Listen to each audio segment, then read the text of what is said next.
Hey, what's up? John Sonmez from SimpleProgrammer.com. So I want to do a video about something I've been thinking about lately, which is this idea of holding yourself accountable, not accountable, but to the same standard, or not really standard. I guess it would really be the trap, the achievements that you have had in the past. So this is one of the things that I definitely struggle with, right? I think anyone who's had any level of success is going to struggle with basically holding themselves up or trying to make themselves stay at the level that they've been at, and feeling almost trapped in that. It's one of those things that, like I said, I struggle with this myself, having done a lot of pretty cool stuff in my past, and sometimes I feel like I've got to live up to that. I think that's really the key, is that sometimes if you have achievements in the past, you feel like you've got to live up to those same achievements,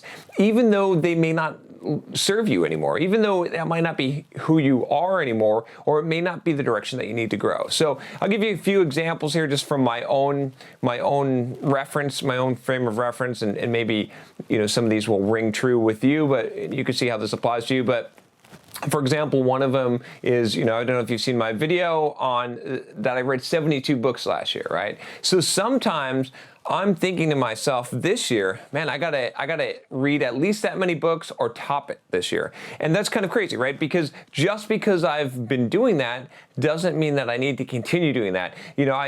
I kind of get this feeling in my stomach like, oh, well, if I don't surpass that, or I don't at least reach that level, or reach really close to that level, then I'll disappoint people, I'll disappoint myself. It's not really that I'm so worried about disappointing people, it's just that I've sort of set this level there, and I feel like I have to do that I have to reach that level again. I have to stay there because I've done it before, even though maybe I want to focus on a few books, or I want to read less books, I want to do something else with my time. So I feel trapped, right? That's one of the symptoms there. I'll talk about some of the solutions here as I've been, but I want to give you, honestly, what I'm struggling with, and why I think this is important to think about. So some of the other things, I created my book. Of course, I wrote my book, Soft Skills, Software Developer's Life Manual. You can check that out. But I mean, that's another thing. It's like, it's a best-selling book, right? It's done really, really well. It's sold over 10,000 copies, probably 20,000 copies. All over the world, it's sold over 20,000 copies, right? So it's been a really, really good best-selling book.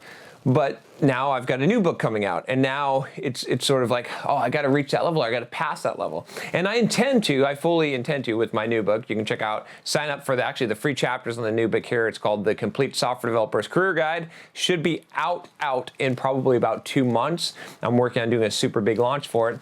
But it sort of sets that bar, sort of sets that standard, right? Another one, I've been running 40 miles a week, right? So just this week, I was thinking about changing my workout routine, because I realized that, working out 7 days a week without any rest days in there is probably taking some kind of a toll on me. I could probably actually optimize my performance a little bit if I didn't do that. So, but I'm now kind of in this little bit of trouble where I'm like, well, I've been running 40 miles a week, and I've been telling people I've been running 40 miles a week. If I went down to 30 miles a week, what would happen? Would I be cheating myself? Would it be copping out? And that's not necessarily true, right? What if I quit running altogether, right? Or what if I quit making YouTube videos? I mean, that's one that's gone through my head. It's like, am I always going to make YouTube videos? And if so, am I always going to make 2 to 3 a day?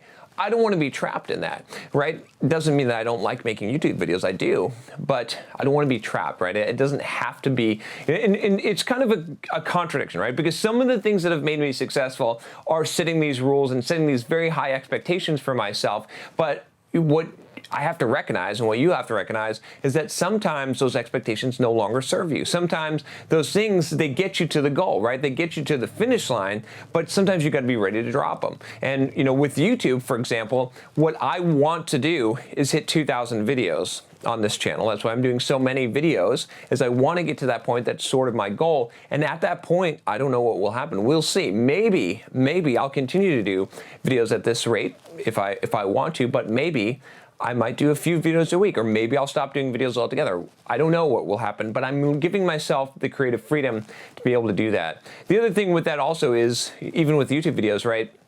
I've talked about this a few times, but sometimes I feel like, man, my videos are not as good as they were. And so I might actually even have a shitty day where I'm beating myself up because I'm like, you're just not doing good in front of the camera. Your voice sounds weird. You're hesitating a little bit, stuttering somewhat. You don't have very clear ideas, and it's just not interesting stuff that you recorded today. And I beat myself up a little bit. I was actually listening to an audio version of a book called Bird by Bird, which I'll do a review on this, but it's a book for writers. And as I was listening to that book, I realized that, it's sort of what I'm doing, this creative process is sort of like writing, right? I mean, I've been a writer myself. I've, written 2 books now. And sometimes you get writer's block, but this video process is also, I can get writer's block in the video, right? Or you can have creative periods where you're doing well and you're not. And you just have to let yourself flow with this. I've talked about this a few times. But let's get back to the topic here. So essentially what I'm saying is this, is that a lot of times, like your past achievements, the past things that you've done, what you've been, right? Especially if you've had some level of success, if you've had a best-selling book, if you've been on top of the world, right? Sometimes I feel guilty about my productivity. It's like, man, when I was doing those Pluralsight courses, when I did 55 Pluralsight courses in a couple of years, I was so damn productive. Am I that productive now? And I feel like I have to keep this standard up, even though maybe I don't want to. Maybe I don't want to be racing as hard all the time, right? And maybe I want to change my life a little bit and relax a little bit, but I get that guilt, right? That feeling like, oh no, I gotta keep that level that I was. I gotta keep defending the title, right? Just because you've got the title doesn't mean that you have to keep on defending that title over and over again. So there's just something to think about. You should always consider whether what you're doing now is currently serving the purpose or serving you, or is it just that you're doing it because it's what you've done before. You're afraid to not live up to the same expectations, the same standard that you were before, even though you might want to do something different or you might want to change your standard. Now, you could obviously use what I'm saying as an excuse, right? You could be a lazy son of a bitch, and you could basically say, hey, look, I don't have to live up to that expectation anymore, and you could use that to cop out of all kinds of things. That's not what I'm suggesting. What I'm suggesting is that if you hit goals, if you hit success, if you achieve your results, you don't always have to be there. Just because you're running marathons doesn't mean you always have to be the guy that runs marathons. You know what I'm saying? Like, you get that pressure and that stress on you when you feel like you've got to live up to that, right? I've made some turns and changes in my life, right? I mean, a lot of people, even still, I still feel a little bit guilty about this, but I know it's the right decision. But a lot of people that I talk to when I meet them at conferences and stuff, they say, hey, John, why did you stop doing Pluralsight courses? When are you going to do a new Pluralsight course, right? You're doing so many. You're like the Pluralsight guy who did so many courses. And, I get that little pang of guilt. I'm like, oh, yeah, dang, I missed that. I should have kept doing that. But I made a purposeful choice. I purposely said, no, I'm changing direction. I'm going to work on Simple Programmer. I'm going to grow this. I'm going to soft skills and personal development for software developers, right? And some people sometimes even email me today and they're like, man, you need to stop doing these videos and all this kind of shit. Like, why don't you teach a course on Rust, right? I loved your Go course or something like that. And I appreciate that, right? Because I appreciate you admiring my work on the Pluralsight stuff, but that doesn't define me.